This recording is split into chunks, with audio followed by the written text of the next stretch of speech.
Good afternoon friends, কেমন আছেন সবাই? আসসালামু আলাইকুম, জয় যিশু, নমস্কার। সব ধর্মীয় ভাই বোনদেরকে আমার শুভেচ্ছা ও অভিনন্দন। আজ আমি আপনাদের জন্য ছোট্ট একটা ভিডিও নিয়ে এসেছি। জানি সবাই এই ভিডিওটা আগে পিছে অনেকবার দেখেছেন, অনেকে করেছেন, তাই আমি আমার মতো করে আপনাদেরকে একটু দেখাতে চাই। পোলাও রান্না খুবই একটা ইজি ব্যাপার, যেটা সবাই রান্না করতে পারে, আমিও পারি। তাই আপনাদের সাথে অত বেশি ডিটেলসে দেখাতে যাচ্ছি না এবং পয়েন্টে পয়েন্টে বলেও দিচ্ছি না।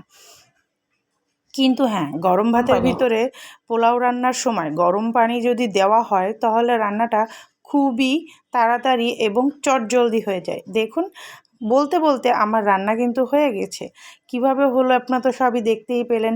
তাই বলছি, যদি ভালো লাগে অবশ্যই একটা লাইক বা একটা কমেন্ট করে যাবেন।